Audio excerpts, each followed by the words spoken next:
Non, Matt, on laisse faire ça, on va juste appeler la police. Non, lance-toi, appelle le 911. Je pense sa plaque. Une fausse plaque ou quoi? Ouais.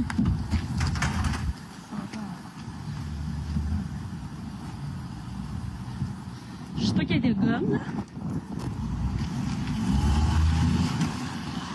Vers midi, samedi, il y a un individu qui est rentré puis qui semblait comme un consommateur bien normal. S'est mis à regarder les hockey, se promener un peu partout. Puis ce qui m'a été rapporté, mais c'est qu'il passe au travers du magasin, passe devant la caisse comme si de rien n'était, comme si elle n'existait pas. Pierre Gendron possède une douzaine de magasins sportifs, des Rousseau Sport, Sport Expert, Hockey Expert, bref, des vols en magasin, il en a déjà vu, mais comme celui-ci, jamais. Les voleurs sont partis avec une vingtaine de bâtons de hockey en plein jour, devant les employés, sans aucune gêne.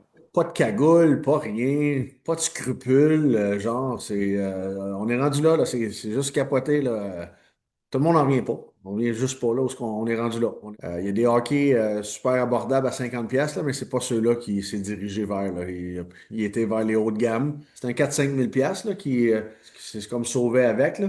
Évidemment, quand on parle de bâtons de hockey qui coûtent plusieurs centaines de dollars, eh bien, on est très loin du bâton en bois. C'est des bâtons qui sont faits en fibre de carbone avec beaucoup de technologie à l'intérieur. Ça te prend combien pour t'acheter un bâton de hockey au minimum?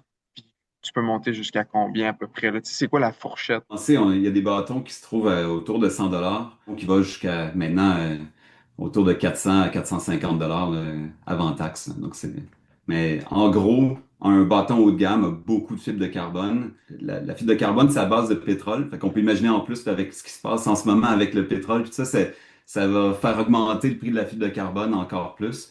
Pierre Gervais, qui est l'ancien gérant de l'équipement des Canadiens de Montréal, qui a fait ça pendant pas loin de 35 ans, a vécu cette transition entre le bâton de bois et le bâton de composite. Écoute, la différence d'un bâton en composite, c'est que quand tu reçois un coup sur ce bâton-là, ça fait une petite mini craque. Fait que c'est pour ça que ça arrive souvent, le gars durant la game, qui arrive, puis il prend un lancer du poignet, il prend un lancer du poignet, puis le bâton pète en deux, c'est à cause de ça. Fait que, tu sais, 200 cassés, 7-8 par game, facile. Là. Pour ce qui en est du vol de bâton, le service de police poursuit son enquête, donc on n'a pas plus de détails par rapport aux suspects ni aux circonstances exactes du vol. À Montréal, Elliott Tremblay pour Nouveau Info.